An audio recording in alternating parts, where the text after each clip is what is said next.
Hello and welcome to the Villa Park podcast. It's me, Rich, and I'm back from my travels from Benidorm to Boston and back to Newcastle now.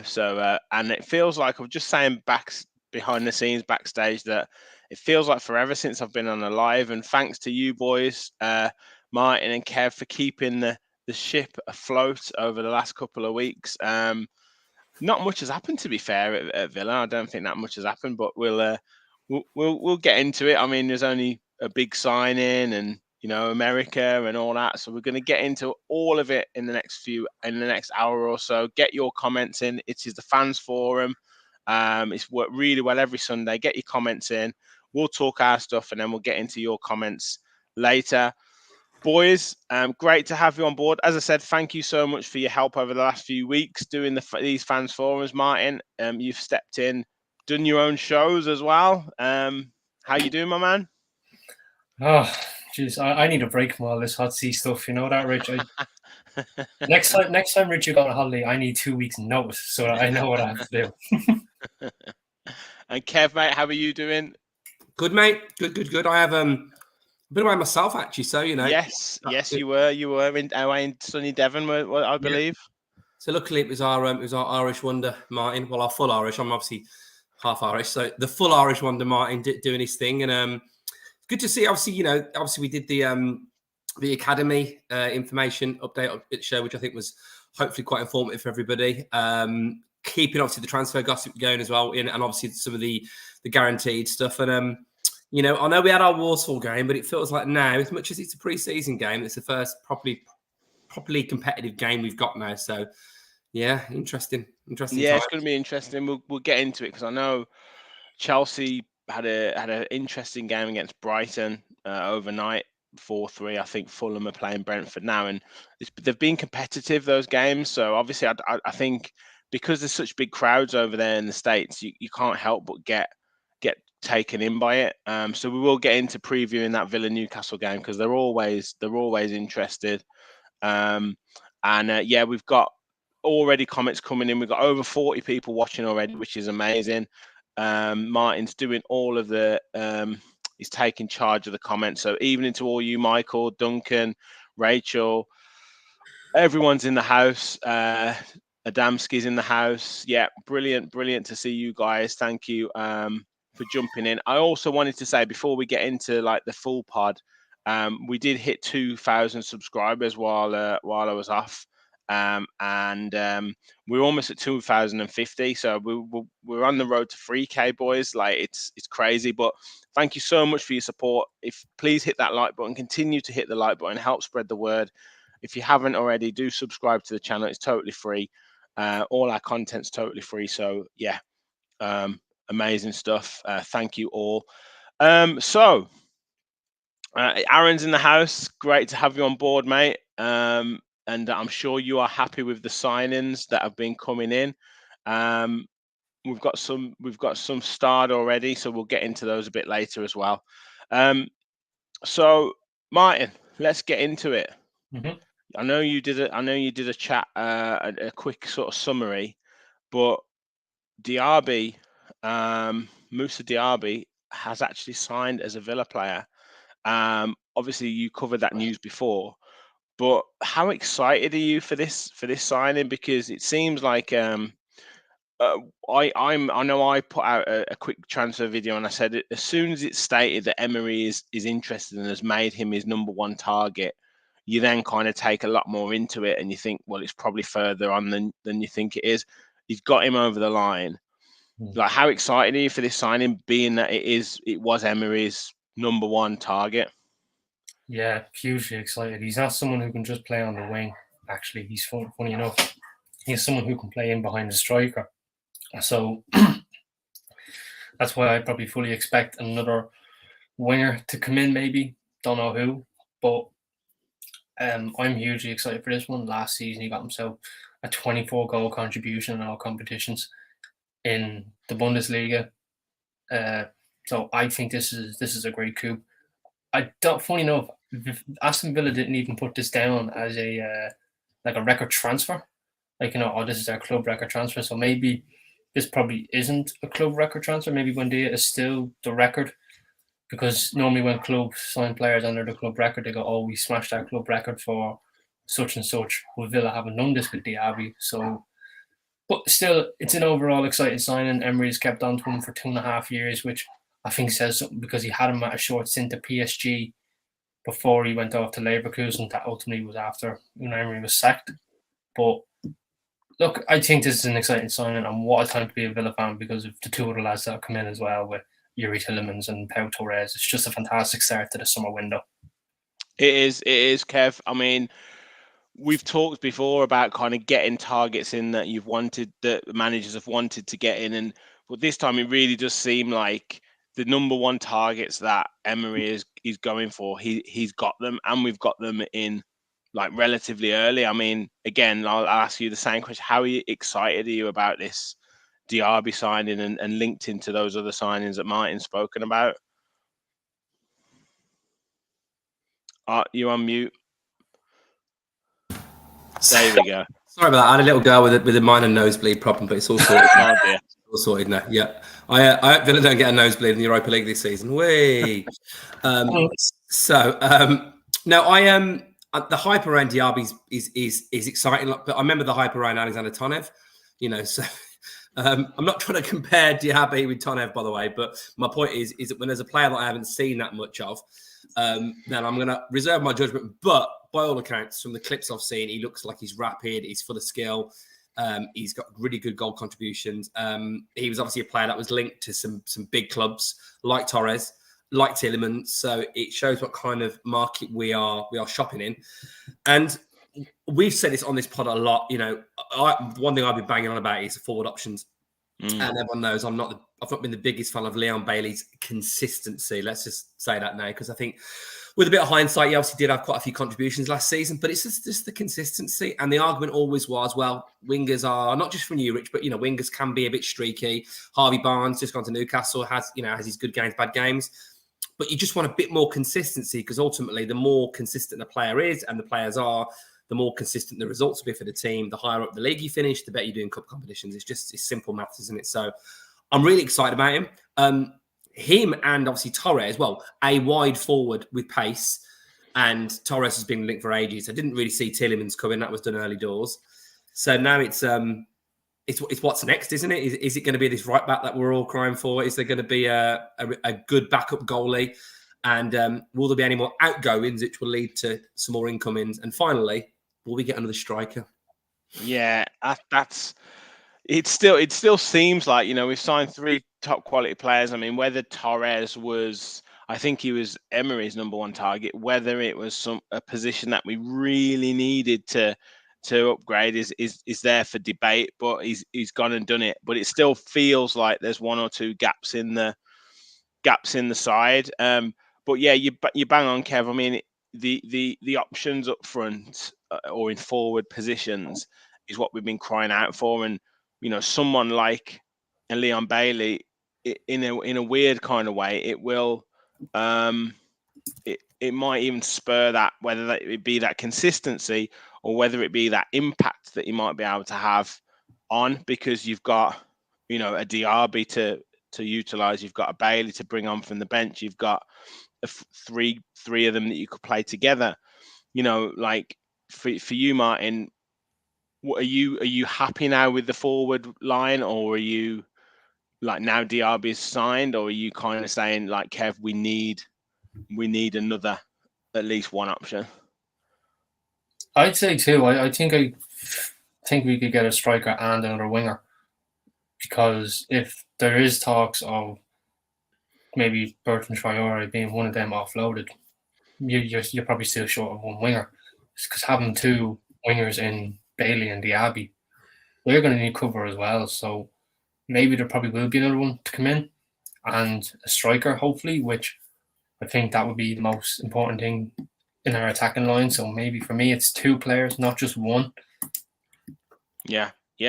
No, it's difficult not to get greedy. I think it might be now a few outgoings. I think Emery's kind of alluded to that himself in his interview, that some people, we need to get a few out before we get players in. So the likes of Traore, the likes of maybe even Dendoncker, Keenan Davis, Courtney Hawes.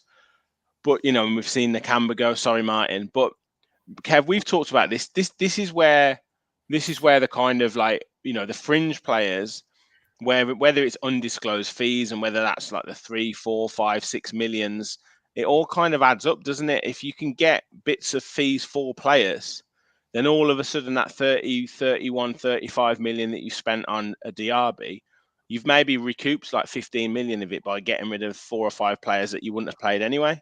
Mate, he's back to maths again, Rich. Back to maths again. I mean, look at that that thing that's going around, that McGinn, Tielemans, Ramsey, Louise, and who's the other and whoever the other one is, all cost less than Chelsea bought Chukwuemeka for. So, you know, our entire midfield basically is cheaper than the 20 million they spent for a kid who hadn't really done anything and still hasn't done anything. And it's just crazy, isn't it? So, but all those little fees, you know, for the players, we talked about this when we got that 15 million for Target. You know, and all of a sudden you're looking at that summer and the FFP, and you got 35 million for Target and Chukwuemeka, you know, combined. And it's just, it all makes a difference. Now, the thing with Villa, we've often thought is, do we get enough of some of these players that we sell? You know, if the rumor is Marva's gone for, is it 4 million? I think the rumor is.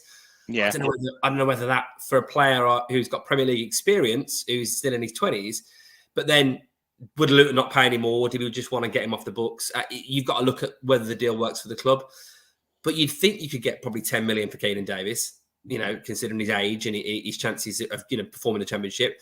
If you can get yourself 5, 6, 7 for Courtney Hawes, if you can get yourself, you know, maybe 10 million for Dendoncker, all of that makes a massive difference, both in wages, but also in terms of players you can bring in.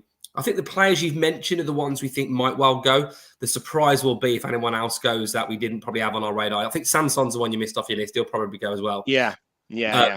But then it's, you know, I think it'd be unlikely if Dini went. Does a Coutinho go?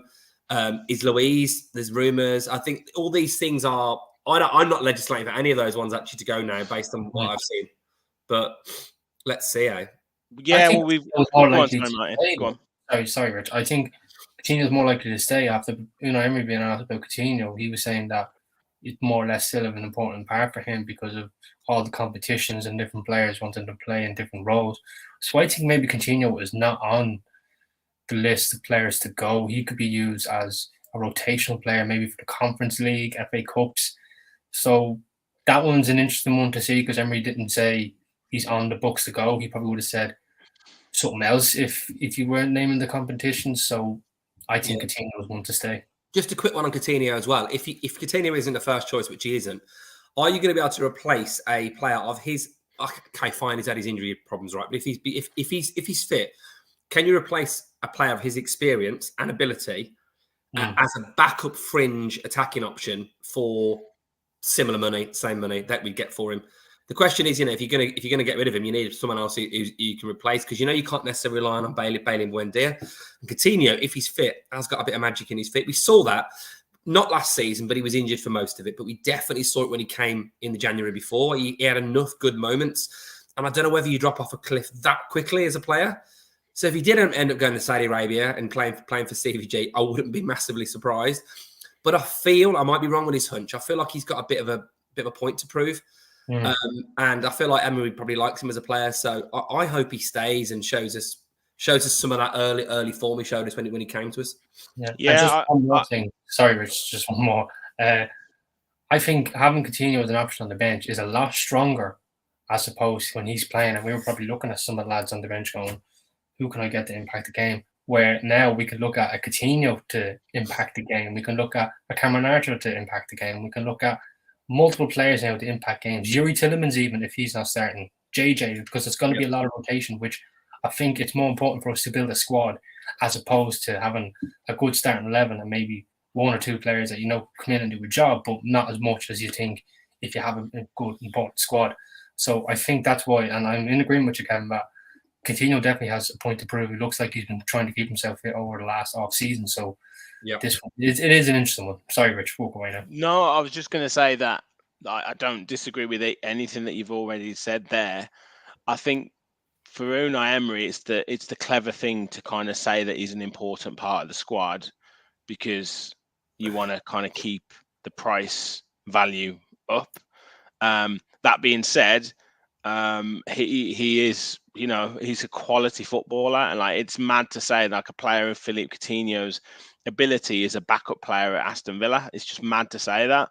But if he can get anywhere near that form and that fitness, he's only 30 or 31. If you can get anywhere near that strength and fitness, then you've almost saved yourself, 30, 40 million, because you've got a player there who can unlock defenses, who can score goals, who can who's that forward player, like you said, Kev, who's on his day is one of the world's best. So, let's see what we get. But I do think that there's still a chance that, come the end of the transfer window, come August the 31st, he goes on loan with a view to a move. It's just weighing it up. Yeah, he's just turned 31 last month. Yeah, so yeah, it's still plenty young for look at players like Iniesta, Xavi, David Silva. There's kind of creative players. He's I think that you can particularly this day and age. So let's see. Yeah, I know you've been starring some comments, so I'll get into those as well as we go in. So let's have a look around DRB and Coutinho, we've had a chat about just there. So Duncan said, will DRB be number 19, waiting to buy our shirts? I would have thought so. His name is, no one's wearing 19 in the squad, are they? I don't believe. No, after getting rid of I don't even want to say the name. I'm just too heartbroken. Ah, yes, there you go. Okay. I'm just, I just turned on the song "Goodbye, My Lover" by. You've been crying, haven't you? I bet you've been crying. I even put out a tweet just wishing my love and all the best. Funny enough, all the Luton fans were like, really, in fairness to them, I have to give great credit where it's due. We're like, don't worry, we'll look after him. We'll treat him as one of our own. And I was just, and then I kind of just smiled a little bit. Thank you, Luton fans. Thank you. Yeah. It cheered me up a little. You're like a proud dad, like seeing his son off at university, like watching him. I know what else it's like.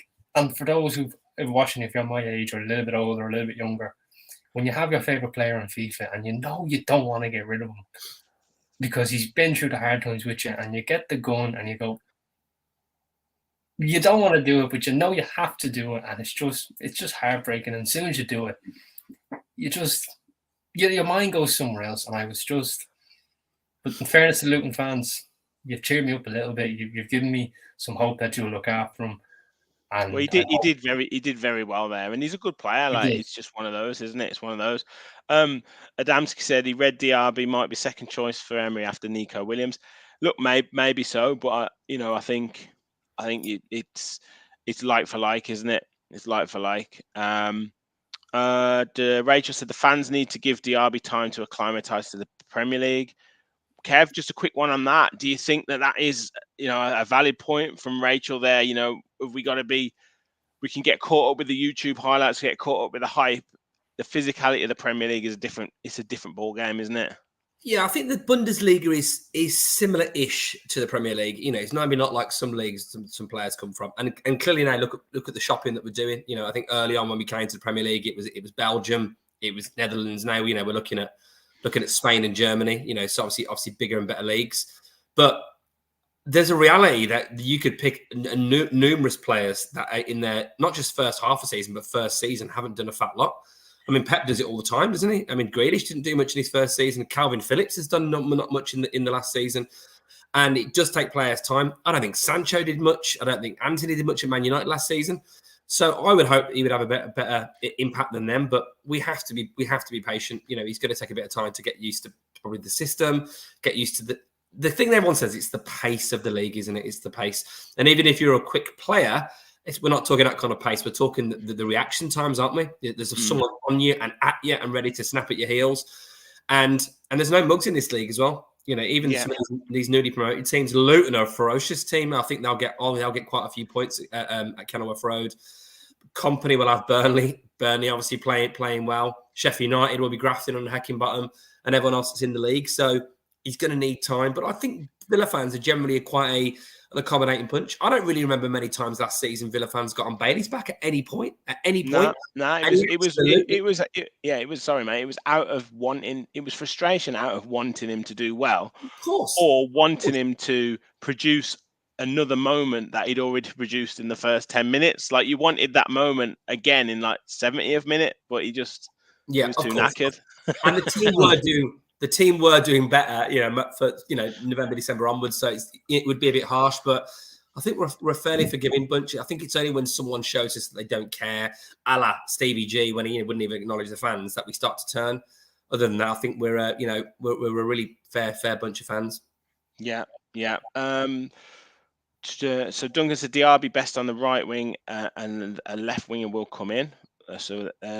Interesting. We'll get onto rumours shortly. Diaby for me is a top player. Fans may get frustrated that he's selfish at times. It will be interesting to see how he copes with physicality and dark arts of Premier League defending, says Ian. And then we've got a few on Coutinho.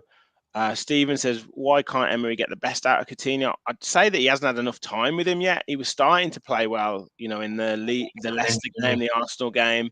So I think he probably just needs a little bit more time. Martin Sharik asks a question. Is there a South American player past his prime that has ever done it at a smaller club? It's a decent question. Yeah, I can't think of anyone off the top of my head. There's definitely a few, but you can't think of them because they probably went to the league. South American player past his prime. At a smaller club. Yeah. I'll have a look. We'll come back to you. Yeah. Sarko says Coutinho will he offer if he can get a fee and someone to pay his wages? Yeah, he'll be off. Well, that's the thing. On Coutinho, but yeah, we'll see what Emery thinks of him. Yeah, Gaz said he was starting to show sparks before his injury. So yeah, definitely one where we'll see over pre-season. If he plays tonight, we'll see what's happening. I think Willian might have scored for Fulham, maybe. So we also have almost 100 people watching, which is fantastic. And as I said before, we've hit over 2,000 subscribers. So thank you to everyone for your support of the channel. I will be putting out a 2,000 subscriber special video as a new competition. I know that quite a few pods have done the home kit, but I wanted to have the away kit launched, and then we could maybe do a home or away kit for a prize. So I'm going to wait till that, but hit that subscribe button, make sure you're in with a chance, because it'll be open to all subscribers who follow the instructions of the video that I will send out shortly. And if you want to join and become a member and be in with a chance of winning these, fine. Aston Brewing Company beer mats. I know I've been away on holiday. I will be doing the draw very, very soon. So I think there's 15 members so far. So if you want to you've got a great chance of winning. So do hit that join button. Just $1.99 a month to become a member and become an official Villa Park Pod follower and have a chance to win that extra prize. Can you just do me a favor? Just give me the Paul McGrath one. Just leave the rest for them. No, that's special. That'll have pride of place for the winner, mate. Sorry. Okay, so Kev, you touched on it. Some players that could leave. We'll do a few incomings shortly because we always like to talk about incomings, but we've talked about the fringe players going. But one player who you did kind of just touch on there and is attracting interest again, allegedly from Arsenal and Chelsea, is Douglas Luiz. Now, we've obviously got Kamara in there. We've got Tielemans, who's been brought in. We've got McGinn. We've got Ramsey. If an offer comes in that's 40, 50, 60 million, can you see us entertaining that offer? I don't know. I'm 50-50 on that question, Rich. Clearly, he must have interest in going to Arsenal because there was overtures towards him, wasn't there? A year or so back. And obviously, they've really strengthened. They're going to want to, compete for the title again. But I get the impression that he's probably the happiest he's ever been at Aston Villa, and he's seen the likes of Atares, a Tielemans, a Diaby come in, but then we probably could have said something about Grealish. We were the strongest he'd ever been at the point when he left. So I think it'd have to be serious money. It'd have to be serious money. I wouldn't be absolutely amazed if he went, but I think he'd have to probably force a move through because he signed a new contract, didn't he? But maybe there's a clause in there. Maybe there's a clause in there if a certain team comes in. We don't know the ins and outs of all these contracts, do we? So, but I would be surprised if he left. Yeah, Martin, I guess as well, the other thing we don't know negotiations that happen behind the scenes or anything like that, but he's obviously gone on the USA tour. It's now 3 weeks till the start of the season. I know it's like, I know it's kind of 5-6 weeks until the end of the transfer window, but these types of deals that would cost, upwards of 40-50 million, they take time. So to get that organized now, if a club was going to put a bid in now, unless he's got some sort of release clause, it's going to be difficult to get that over the line in that space of time. Would you be in agreement with that, or do you think if the money was right, it could get done quickly? No, I don't think this is a good time to be selling Louise. I think if selling a player of Louise, if it was going to be done, it probably would have been done at the end of the season just gone, so that we would probably get ourselves a bit of time to go in and get a replacement. I just don't see it happening. I just think if we were going to the negotiation table with Arsenal, we would be in a very strong position just not to sell. Arsenal would have to put up big money. And it depends on what he's worth to us as well. The owners could turn around. You've said there 40, 50, 60. The owners can turn around to 70, 80 because of he signed a new deal when at the back of last season. So that's another thing as well. So I don't think we're in a position to sell, and I just don't see it happening. And I know there's interest as well from Tottenham, which obviously I touched on in the transfer talk, so don't be afraid to check that one out. I definitely don't see him going to Tottenham either. So I just don't see Duncan Luiz leaving this summer. He hasn't really come out and said, I want to leave or anything like that. Sometimes we've seen players of like big stature to Villa have openly said, I want to leave. Grealish being one of them. Different players being one of them saying, I want to leave. And you might get the odd shock or two, but I just don't see this one with Luiz whatsoever. Yeah. Martin's agreed not to sell Dougie. Michael, I put on before, said why he's going nowhere. Dream Villain said, why would he go to Arsenal when they've just got Rice? I've seen some of like the Arsenal fan TVs and stuff. They lost to Man United yesterday. They're still saying that they need midfielders because they've let Xhaka go. Partey might be going, although he's still there at the moment. So they might still be on the lookout for a new midfielder. Adamski says we can make 75% of the money we spent back if we sell Dougie. Rub says Louise's key must be kept. Gaz, what do you think Louise's clause is? It's difficult to say, but like I say, I think it'd be difficult to get. It would be difficult to get a deal done so quickly now in the space of 2, 3, 4 weeks before the season starts. But Marine said Arsenal, Chelsea, and Spurs are potentially in for him. Dougie's back in the Brazil squad, so I'd be surprised if he goes. Yes, Alan, I'll put the link in. I'll put the link in shortly. Just leave it with me. I'll get the link in shortly to become a member. And Stephen agrees with you, Martin. Surely it would be more like 60 to 80 million for Dougie. And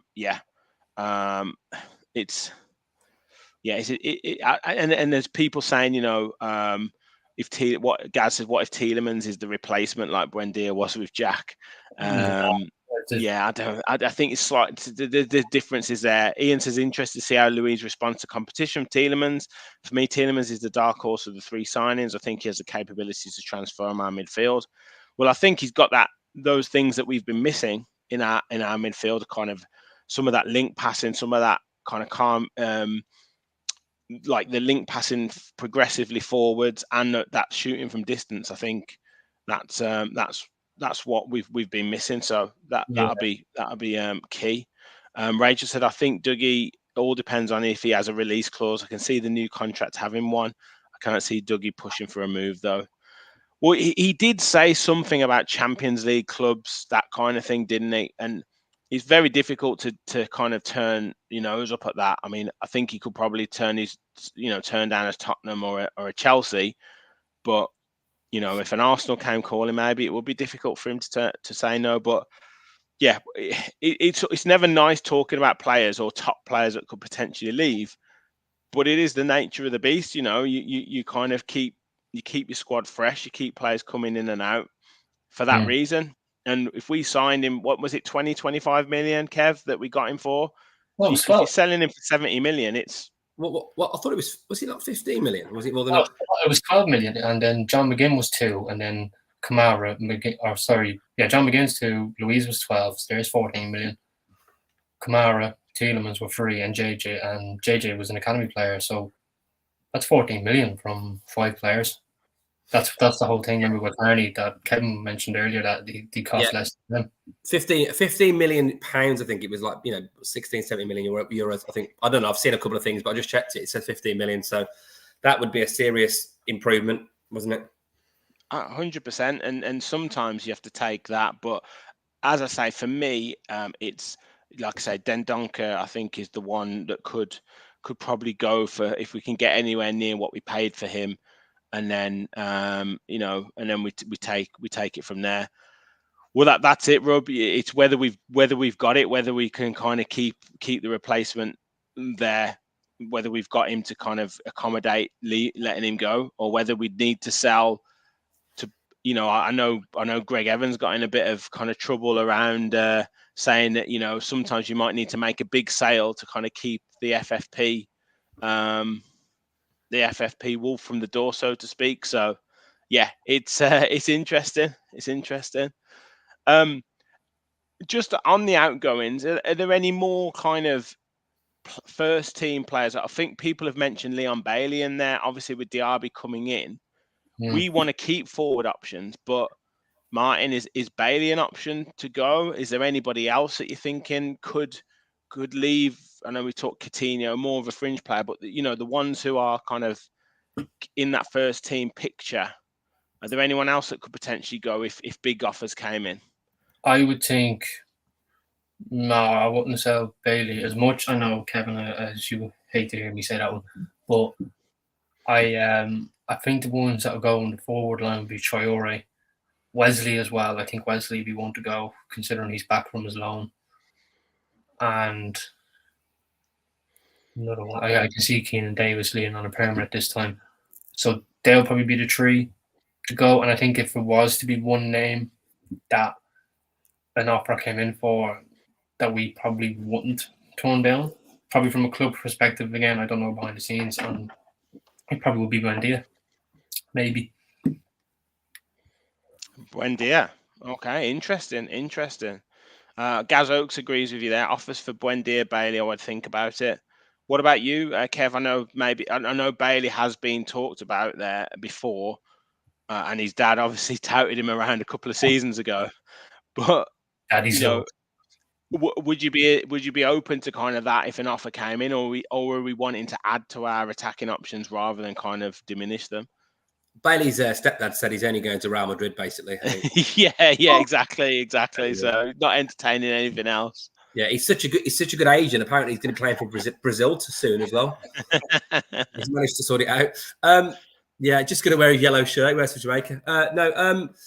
I would be very surprised if Bailey left. I would entertain offers for Bailey because I think he's inconsistent, as I've said 464 times on his pod. But if we did get, say, a Doku, who would be linked, Doku, however you say it, who would be linked with, then would Bailey be third choice winger? And would one come in, one go out? We've obviously been linked with the likes of Dennis Zakaria, and does that mean if we got him in, then would they let Luis go? I don't know. I mean, obviously, there's what I've realised with Villa, particularly under Emery and under Sawiris and Edens the whole time, really. But they've often got a plan that we don't even see coming. Now, often it works. Sometimes with the Buendia, Ings, Bailey replacing Grealish, it didn't work too well. But often it does work, and players we've brought in have performed. Whether that's players that have been, that have grown into the team, like a Konza and a Cash. Whether that's been newer signings. So Bailey, I'll be surprised if he left because, as we said, we want to try and keep more options forward. And I think maybe Emery might want to see how him and Diaby link together. They were pretty successful by the looks of it for Leverkusen. Buendia, I don't know. I'd be surprised. The reason I'd be surprised is I never see any links. And he's been at Villa for a bit now, and I still don't ever see any links. And he's not like he's exactly first choice all the time. So and I still feel like there's a bit more in the tank with Buendia. But again, I would, if Buendia was to leave, I wouldn't be overly devastated as long as we felt we had enough cover. Because I was thinking this earlier. If you think we're going to play 4 at the back, right, and Watkins, say Watkins, Diaby are definitely playing, and then you've got your whoever it is. Let's say it's Mings, Torres, Moreno, Cash, Martinez. Well, that's 7 players, right? You need 4 more. Well, McGinn's definitely one of them. Kamara's definitely one of them. Currently, Luizi's definitely one of them. So then you one of Ramsey I would think would probably be the other one. Wait if he was fit. So then you one of Ramsey, Tielemans, Den Donker, obviously. Sanson's probably on the periphery. You've obviously got Buendia. I've missed someone big, haven't I? Bailey. Like there's some serious players there. That Coutinho, did I say him? There's probably 5, 6, 7 players. Traore's obviously still there to play that extra role. So you probably could let one of them go at the moment. You're going to struggle to keep everyone happy, aren't you? Yeah. That's the thing. It's we're trying to build something here, and we've probably got enough fringe players to let go and get some money that kind of balances those books a little bit, without letting one of the big kind of 5 or 6 players go. Obviously, I think is it Chelsea who've been touted as being interested in Ollie Watkins. So is that an option? He hasn't signed a new contract yet. Are we kind of? Is there any concern there for us boys? There's an outside thought in my mind for both Watkins and Martinez. Martinez, we know he loves the Villa, but no one loves the Villa more than Jack Grealish loved the Villa. And he's now Argentina's established number 1. He's 30 now, Martinez-ish, and he pretty much play Champions League. But then I'd be devastated if he left. I would be surprised if he left. But if someone came in with a crazy offer, obviously United have just got an Arna, but if Chelsea wanted to replace their keeper, would you be absolutely staggered if Martinez went and they offer? But again, it would be on our terms. It would be silly money. And Watkins, Man United need a striker, and they've been quoted a lot of money for that. Obviously that Danish fella. That Simon links are going around for both Chelsea and for Man United, and maybe one of them wants to get someone else in. But then would Watkins go to Chelsea now? He's got himself to 26, 27 years old, and he's got European football to go to a team that's sure a big club, but they got to do some work to get back. It's never been as competitive to get in the top 4. There's ever going to be the worst season for Chelsea to drop out of it. It was this season. So Man United, if they came knocking for him and they wanted to offer, 70 million, then I wouldn't be surprised. But football's a crazy game. But I don't know. Maybe I'm being naive to this thought. I don't see anybody leaving unless it's on our terms.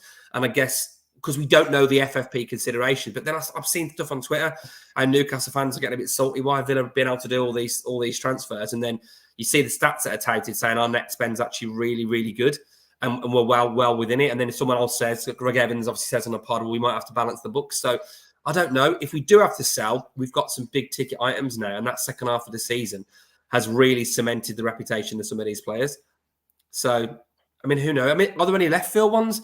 McGinn, I don't think would ever leave at the moment because obviously he's he's captain now. But Mings, we've got multiple centre halves now. I'd be devastated if he left. But would a big offer for Mings? Konsa, yeah. Could he go? So I just think we're very these deals now take a long time to get maneuvered and to get sorted. Unless someone's got a release clause that is kind of quick, then you're going through all that negotiation. Look how long it's taken to get Diaby sorted. Like for a bid to come in for like a Luiz or a Buendia or someone else, we'd have to reject it. Then the club would come back. Then that would happen. Then there'd be personal terms agreed. Then there'd be this. Then there'd be that. It takes time. Even like an easier one like Harvey Barnes to Newcastle, like that. Even that took about a month. So a player that is not necessarily for sale is going to take even longer. Just want to say massive thanks to Alan, who's become a member of the channel. Where is the thank you very much, Alan. I did put the link in the chat if anyone else wants to do. I'll put it back in a second. I can't for some reason I can't pin it on the StreamYard, so just look out for it. But there it is. So if you guys just click that and join Alan and the rest of the guys and become a member of the channel. I've got loads of few comments about Watkins. So Michael said no concern with Watkins. Dream Villain said Watkins is an Arsenal supporter as well, so that could be. Adamski says Delph loved the Villa. Remember that video? My club, I'm going nowhere. Martin says Buendia often a letdown and a poor decision maker. Gaz says can't see anyone leaving this season now. Next season maybe. Rachel's agreement with you, with us guys. Really, Watkins is leaving is a problem. Does he does a lot to how Villa play? Yeah. Gary said he's probably waiting to see if we sign another striker. Marine, I'll save that for later. That is a very positive post there. Adamski says Buendia's bulking up, might surprise us all and start knocking players over this season. Martin says happy to sell Watkins and use the money to bring in a quality finisher. Aaron says Chelsea are not in the Champions League. I think they'll still sign big players though. That's the thing. Duncan says Vlahovic over Watkins. Well, there has been talk of us interested in him. So yeah, we'll see. Adamski's saying Coutinho to Saudi. Good evening, really random. We'll get onto the game shortly, but great to have you in. Yeah, McGinn's just signed the contract. Yes, it is not going to happen. I'll get Mark's question after on that. What do you think of Weghorst as a support to Watkins? No thanks. No thanks. We've got John Duran, who's meant to be the big player. Yeah. I think Weghorst does do a job in a squad for a big supporting striker option, and the only option we've got for that, we mentioned this last season a few times, Rich, didn't we? Like, give Keenan Davies a go. We got with Archer. I think we're probably better than a Weghorst, but it's a decent plan B, isn't it? But I don't know. Does Emery ever play lump it up to a Peter Crouch type player and see what happens? I don't know. I don't think so. I mean, every manager's got their desperation when there's 5 minutes to go or something in the cup, but yeah, I don't think so. Centre halves to stick one up top, haven't we? Yeah. Where have we got? Ian says, why hasn't Watkins signed a new contract? This to me is a real concern, as why would he not have it sorted before going away on holiday? He's probably waiting to see it. Yeah, I'm sure his agents are looking at it. So, no better. There's a few comments about Archer. So I wanted to kind of use Archer to kind of segue into, the game tonight. We know that last season he had a good pre-season and scored a couple of key goals under Gerrard. How big is this pre-season for Cameron Archer? He's come back earlier after the under-21 successful under-21 tournament. But Kev, how big is it for him, like, to really hit the ground running and prove to Emery that he doesn't need another striker? Let's say. Well, it's massive, isn't it? It's massive for him. You look at from a young lad's perspective. Look, this pre-season's big clearly for everyone, particularly the ones that aren't established. You never know. A Coutinho might be proving himself to keep himself hanging around. Maybe Sanson does something that makes him realise that actually there's a reason why Villa bought you. But really, we know most of the answers to those players. For the youngsters, Tim didn't travel, so Mr. Irigbuna was probably going to be going on a loan somewhere. Aaron Ramsey has got limited experience in the Championship, albeit he did pretty well in his loan at Middlesbrough. But Archer's done it a couple of times now. The Championship, he's scored goals consistently there. He scored goals consistently in England under 21s. And if he wasn't a Villa player, you wouldn't be surprised if a team like Villa were looking at a striker like Archer as a backup striker, because he's a 15, 20 million pound player, isn't he? Signing from the Championship at that level. He needs to now prove to Unai why he should keep him around as whether it's second, third striking option. And he might think to himself, what more can I do in terms of, the Championship form that I've shown? And he's shown a bit of form in some of the cup competitions, obviously, for Villa. He did pretty well in the Carabao Cup, that run we went on. He did well, obviously, pre-season.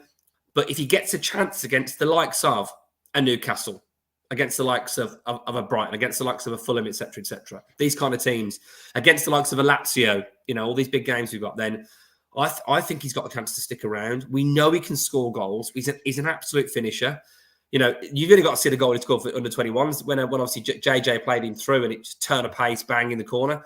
And I've got no doubt in my mind he could score goals in the Premier League. With our attacking players now and the fact we have possession, the ball, I think he's the finisher. So, you know, and he's left foot, right foot. He's strong. He's good in the air. I would absolutely love to see him play his part this season and get himself, you know, 8-10 goals. I'd love it. Yeah, Martin, he's got that thing, that ability that you can't necessarily coach, like Kevin said, that kind of calm, ruthless streak in front of goal where, you know, you give him a first time finish, you give him a one-on-one, you give him a volley, you give him a half volley, you give him a header. He can just finish it. I mean, that is going to be invaluable to Villa. And why would we give that away or even sell that to another club? Like, it just doesn't make sense to me. No, it doesn't make sense whatsoever. I think when you have a player like Cameron Archer coming through the ranks that he just knows where the goal is, I just think it would be absolutely silly to get rid of a player like that. And a lot of clubs as well, when they see a player coming through who have an eye for goal, rarely miss any chances in front of it, they're not going to get rid of him. And if they do get rid of him, it won't be cheap either. So there's two things for me that I can see with Cameron Archer. One is if he does go on loan, it's the Premier League loan move. In my opinion, that is the loan move to maybe something like a Burnley or a Crystal Palace to test himself in a mid-table Premier League team. Or he stays around with us, gets his game time in FA Cups, League Cups, some Premier League games, and I could probably see him playing a lot in the Conference League as well, because I think you have to have a quota of homegrown players in the team. So this would have to happen also. So I don't think that we'd be selling Archer whatsoever, but if we were to loan him out, it would have to be a Premier League loan move so he can actually test himself to Villa that, yeah, I can do it in the Premier League, and the next time you try to send me out on loan, I would want to be sold.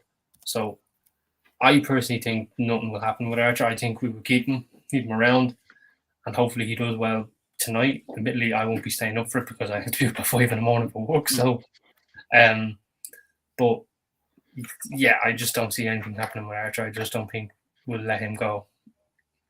I think that's a good point, Mark, you make about the homegrown rules quite well, because I think it's 8. You've got to have it. I think 4 have got to come through your own youth system. So that might be enough to keep, you know, an Aaron Ramsey, a Cameron Archer around the picture, because we've got to adhere to the rules, haven't we? I know we've got a lot of players. We've probably got a couple of keepers that can make up that quota, you know. But, you know, I also look at it now and think that when you are going for competitions, when Emery came in last season, look, he just got the job when we drew Man United away in the League Cup, right? He'd literally been there, a week, and we put in a good performance. But we're out of that.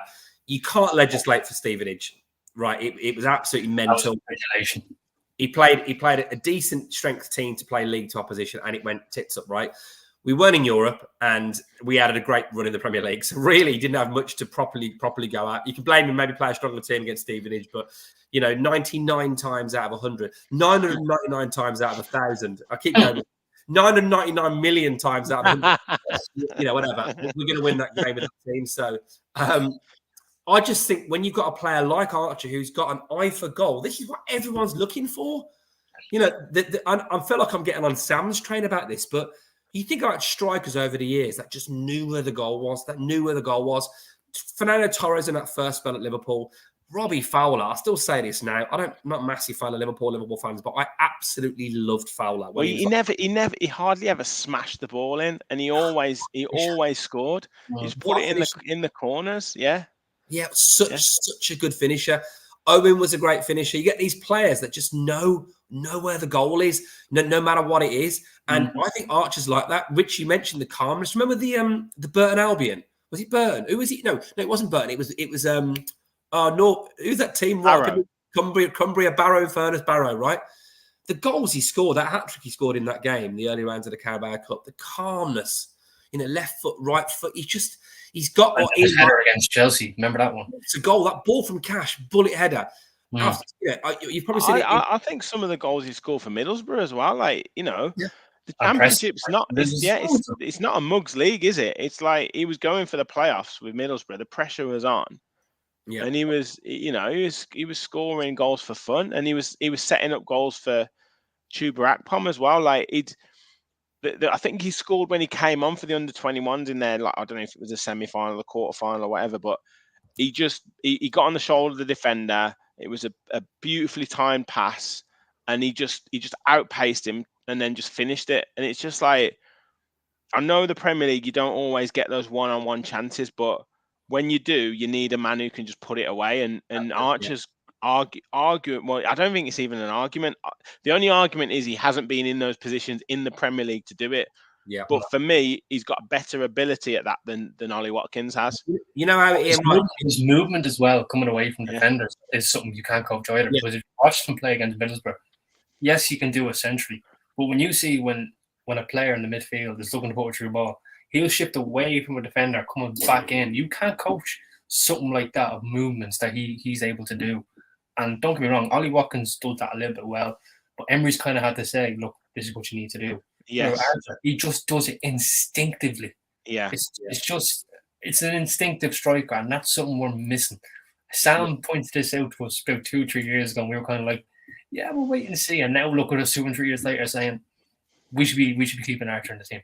Yeah, I was just going to say as well, like Ian Wright always used to say, didn't he, like, but just being calm in front of goal, like almost counting to one and, taking a breath. And the amount of times, I mean, my five-a-side football, I just try and hit it as hard as I can most of the time. And, sometimes when you take a bit off it, you got more chance of scoring it. But it's just instinctive to some players, and he really is instinctive. And his record of the Championship, I just checked it. He got 7 in 20 for Preston. He got 11 in 20 for Middlesbrough.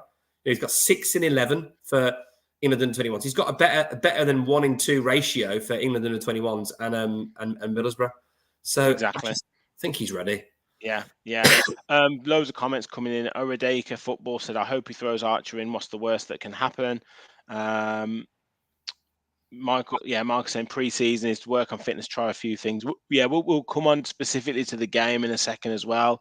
Jam Jack, I'd like to see Cam on the team sheet from the kickoff tonight. Gary, can we risk putting Archer in if Watkins gets injured? Need another in? Yeah, well, I think we've covered that. Yeah, I do. Guys, I think Archer will play a lot in Europe. Really random. Archer in training up right at home with the rest of the first team. Duncan, Archer is a good central poacher, striker. Yeah, definitely. Ian, this is a big pre-season for Archer. He needs to step up. Toby, he looked great in training video. Archer did. Yeah, absolutely. I mean, lads, how good is it? Obviously we've got our regulars, which is amazing, but new comments coming in from new viewers. Like, we've got 126 people watching, which is incredible. So thanks, everyone. Make sure you're hitting the like button. I don't know how many likes we're on at the moment. If someone wants to give us a like count in the comments, then let us know. I knew you'd put that comment up. How long left on Archer's contract, Martin? I think he signed. Dale saying he signed a 4-year contract about 18 months ago, so that's good. 43 likes we got. 43 likes, 125 watching. Come on, let's get us going. I mean, it's generally Aaron saying Archer's a natural finisher, must keep him. Need homegrown players for Europe, absolutely. So yeah. Brilliant. Johnny Miller says Archer has to be given a chance. Give him pre-season and up to 11:59 p.m. on transfer deadline day. Absolutely. Maybe a little bit earlier, mate, because you know what those fax machines can be like. You don't want to be missing the deadline. Maybe till 11:56. Yeah. Exactly.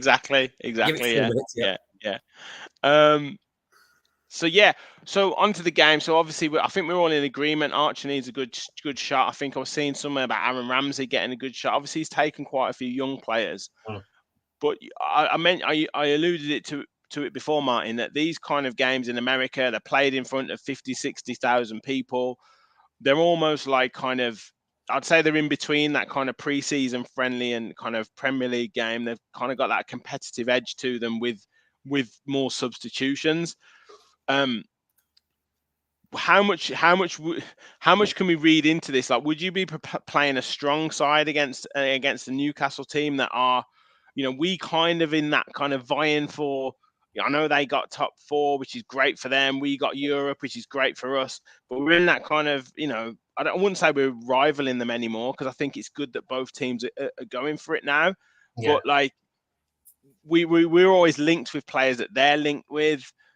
and we're obviously going to be competing with Newcastle for that top 6 place. So how strong would you go in this game? Like, and how much would you read into it? I've always been a thing in pre-season that, you know, I'm never too bothered with it. Like, I'm more concerned with players getting their fitness, younger players getting first team minutes in the senior squad. Excuse me. You know, and new signings obviously getting used to the system under the new manager. I'm in particular of pre-season doesn't bother me much. I don't care if we get hammered like a 10-0 or you win 10-0. I'm just more concerned with players getting their fitness up, their confidence levels up going into the new season. So, but in regards to putting out a team, I personally would like to see, you know, probably a mixture of a young team and new signings and experienced players, because that to me what pre-season is. It's just experimenting what managers can do, experimenting with different players. You might think you might be sending a player out on loan, then all of a sudden, actually, I'm not going to send him out on loan because I've liked what he's done. Or then you might send the next person out on loan that you didn't think you were going to send out on loan. So to me, it's just kind of like pre-season. It's just see what you have as your options across the board.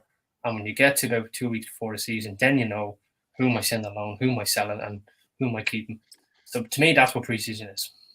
Yeah. Kev, are you in agreement with that? I wouldn't normally be totally in agreement with that point, but I do think with Unai at the wheel, that our first game is Newcastle, right? Our first game, and Newcastle away last season, we got absolutely battered, and we were lucky to get 4-0. So I think Emery will be thinking this is a real test of us against a team that we're going to be vying for, hopefully, for some of the European spots this season. So I think he'll probably take it a bit more seriously. I mean, it's easy to say, you know what, when you're playing Warsaw, play some of the young kids. But we're going to want to do well in this summer series because, you know, there's a bit of respect to come from it. Sure, you'll see some, I'm sure some mixed teams in terms of, you know, I'm not saying like the kit men and some of the tea ladies, you know, but, you know, some of the youngsters. And one person we forgot about was Jaden Philogene as well. Yeah, He might well, you know, get an opportunity. But I think if you say you play Newcastle and you lose 3-0, psychologically, you get him in the first game of the season. I think it would be in the back of your mind. So I think you might take it a bit more seriously than that. Yeah, there is that perspective, but I don't read too much into preseason. I never have. Like, no, I agree. You want to be excited by some players. Well, look what happened to us last preseason. We won nearly every game, and then we started at Bournemouth. He looked unbelievable last year, and we were thinking, this is it. This is what he was talking about. Yeah. No, I agree. I think as well. I know we've got. Is it Newcastle today? Is it Fulham and then Brentford? I want to say Fulham on Wednesday, Brentford on Saturday. So I would imagine that he's got his teams lined up for those, you know, for each half in those games, you know, particularly centre half partnerships, striking partnerships. He's hinted at the fact he'll play 3 at the back on occasions, you know, like he will try different formations. He'll obviously try different combinations in midfield, at the back, in the forward line. So it will be that. And also it's always that old adage, what you both said there. When you win, it's like, oh, that's a great victory in pre-season. It gets us going. It gets us momentum. When you get beat, it's, oh, well, we were just trying out new systems, you know, giving a few players a go. Like, it's always the way that you spin it, isn't it? It's always the way. Rich, did you see Villa Twitter when we were 1 down to Warsaw? It's like, what's going on, Villa? Come on now, this is terrible. This is unacceptable. League 2, unacceptable. I was like, whoa. There's about 9 teenagers in there, whatever. So, you know, I mean, look, it's inevitable, isn't it? And look, You're right. We're going to play different formations. It is a time to try things out. It's fitness. But it's like anything, you know, if I play Paul against my son, I want to win. You know, I might let him win every now and then, but, you know, I'm going to be honest with you, I want to win. And I think if you're playing a freshener football team, Villa know that Newcastle have got what we want. They've got Champions League. It's an opportunity to give them another bloody nose after the 3-0 battering we gave them at home. So let's do it, lads. Let's go. Yeah, exactly. Loads of comments coming in, you know, about kind of we thought we were going to win the league, says Gaza. We were unbeaten last pre-season. Look how that ended up. So, yeah, look, I think Emery will be specifically looking at certain things, but it'd be great to see Torres get a bit of a run out. It'd be great to see Tielemans get a run out. and then obviously a lot of the youngsters as well. And Newcastle obviously parading Harvey Barnes. He'll play, I'm sure, some part today. They've got that Tonali who they've signed, so it should be a good game. And I think it's good that we're playing kind of three different sides that have different ways of playing. Obviously Premier League sides that have different ways of playing, because there'll be different things that we'll learn from each game. So yeah, that's going to be interesting. We had loads of questions. Are you watching it, Martin? You said no. Kev, are you staying up for it?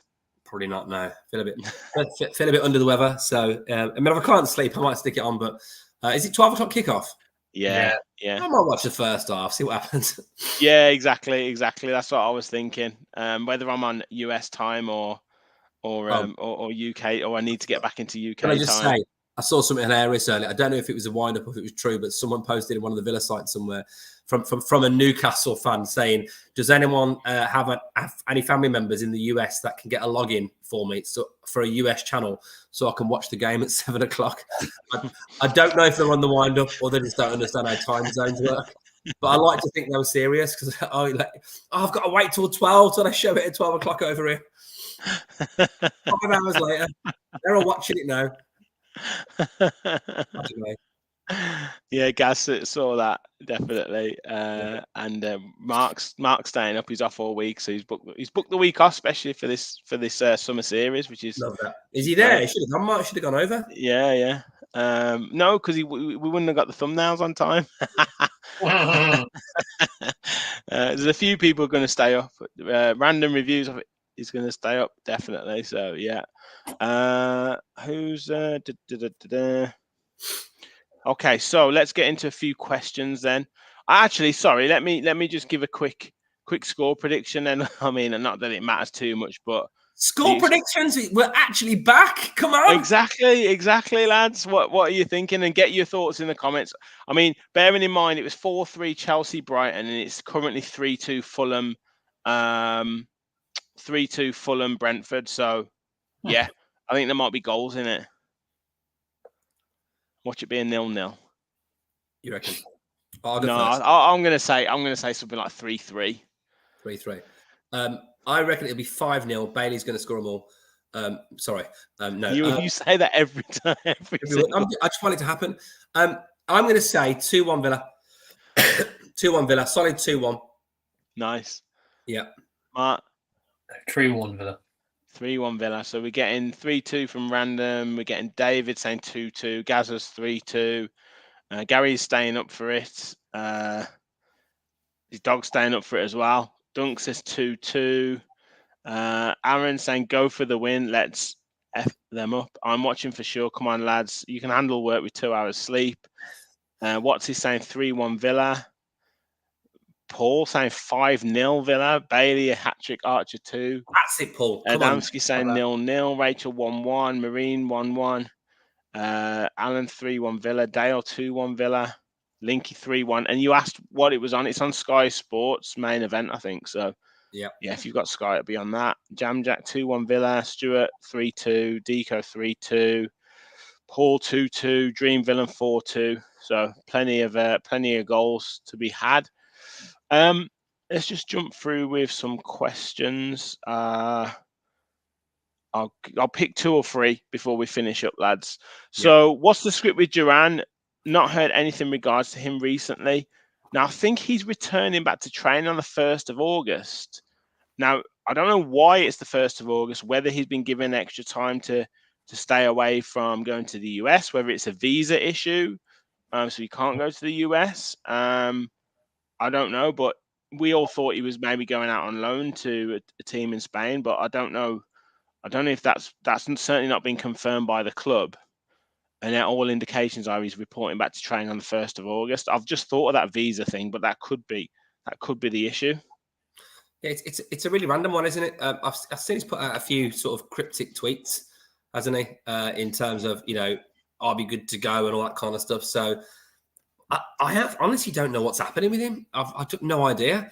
At the moment, he's our backup striker, isn't he still? But maybe it is a visa issue, but I think you can see at the end of the season that there was times when we needed a goal and he didn't bring him on. So whether Emery doesn't fancy him, whether he doesn't think he's ready, whether he thinks he needs another season to develop somewhere else. But I got no idea what's happening. I've got no idea. Martin, can you shed any light? No clue. The only thing I seen that maybe potentially he was going on loan to Espanyol, but that was the first I heard there, which you just said, Rich said 1st of August coming back to training. So my guess is just as good as yours, lads, because I really haven't a clue what's going on with him at the moment. Yeah, I mean, what you wouldn't. It's 19 million. He's going to cost us. It just seems strange that he's not going to be used. But you'd thought, yeah, he's played in the US as Gary, so it just seems really weird. It does seem really weird. So yeah, I don't know, but yeah, we'll see what happens after first of August, and we talked about a big bustling forward. Maybe he's going to be the option. I don't know. We'll see on that. Gary says he's Wesley Mark too, and interestingly, I saw Wesley at the ball ring in Birmingham the other day. So he's still around. He's still around. He looked really slim when. I didn't recognise him. Yeah, I was saying that. I was like, when did he lose that bit of weight? He looked bulky nearly 2 or 3 years ago. Yeah, his face looks really thin. Yeah.